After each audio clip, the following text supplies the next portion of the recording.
Ed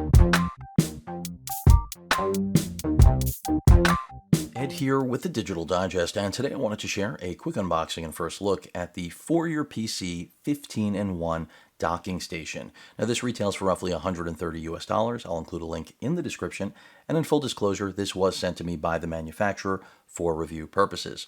With that out of the way, let's go ahead and take a look at the features that they list here on the back. But before I do that and get this out of the box, notice the model number is DSC05. If you're looking for the version compatible with Macs, to my understanding, it would be DSC06, which will also be available through the link in the description. It's just a matter of selecting the applicable model. So a quick rundown, you can see we've got a 3.5mm combo audio mic jack. We've got 4 USB 3 ports. We have a USB-C Gen 1 port, as well as an SD and micro SD card reader. It's UHS 1. In addition to that, we've got 2 USB 2.0 ports.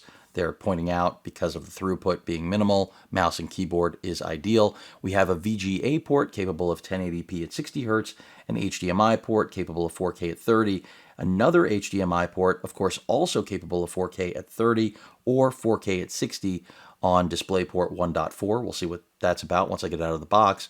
And then we have a USB-C power delivery 3.0 port that supports up to 100 watts, but they are pointing out 87 watts for safety, USB-C to host to connect your laptop to, and of course, last but certainly not least, an Ethernet port.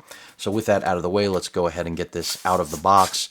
And you know, more and more docks are coming out from different manufacturers you may or may not know that are actually quite competent, and I've covered so many these days that I'm always interested to see new products when it comes to docking, because quite frankly, one size does not fit every single person's need, nor does every design.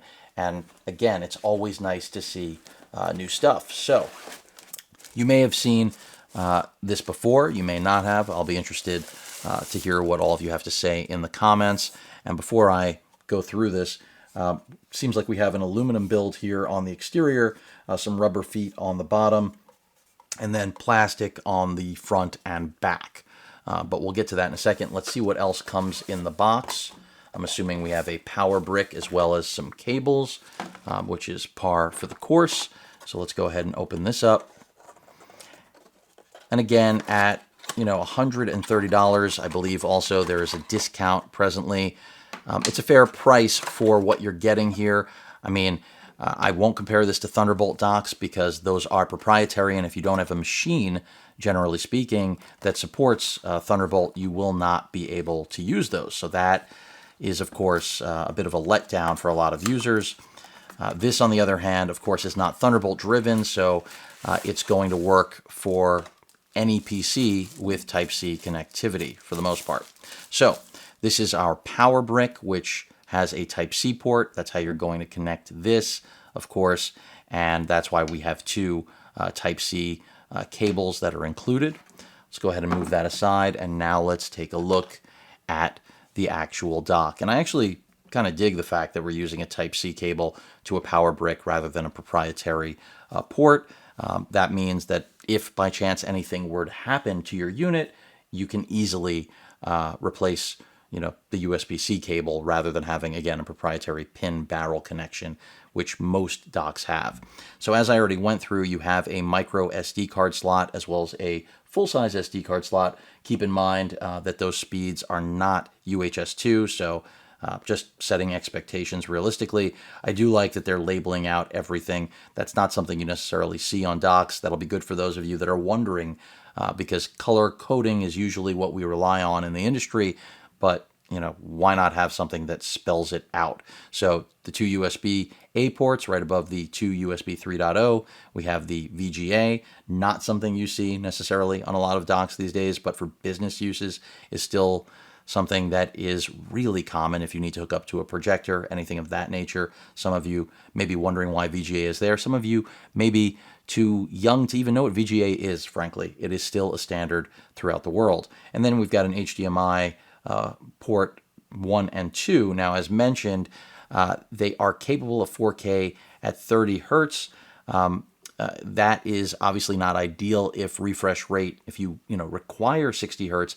In that case, I believe what the manufacturer is referring to is that you would use an adapter.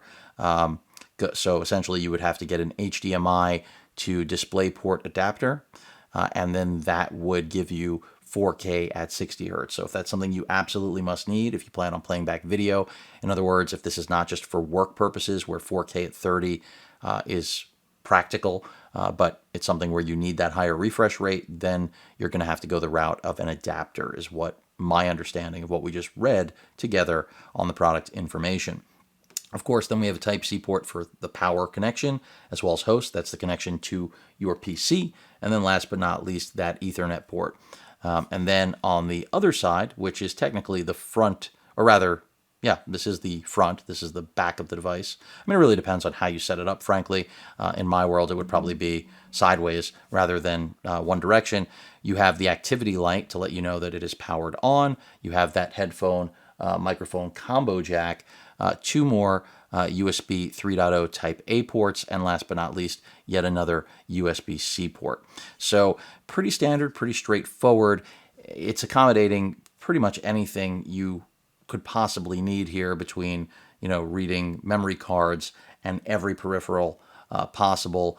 So, whether or not this is right for you and accommodates everything that you're looking to do when connecting to what is likely an Ultrabook. After all, that's what these docks are ideal for. I cover a lot of Ultrabooks. This having 100 watt power delivery, even if it's, as noted on the box for safety purposes, toned down to 87 watts, should provide enough power for just about every Ultrabook on the market, since the majority of them do require 65 watts. On the other hand, Apple's a different story, and that's likely why they have an Apple version of this, among other reasons. But that pretty much rounds it out. Again, this is just a first look. I will be following up with a full review, but seems like a nice dock for someone who is looking for a lot of connectivity options, essentially no corner left untouched here in terms of what peripherals you can potentially hook up, and up to 3 display outputs. Again, if you only require full HD, then this is going to be able to pull that off without issue, because it does support full HD at 60 hertz. It's only when we get up to 4K that it appears you will need an adapter. But I will test that and verify that that is the case. But that rounds it out. Again, the for your PC 15-in-1 Type-C docking station with 100 watt power delivery, VGA, 2 HDMI ports, and essentially every port you could possibly need. Any questions or comments, please feel free to post them. Hit that like button. And as usual, please feel free to subscribe, and please stay safe. Later.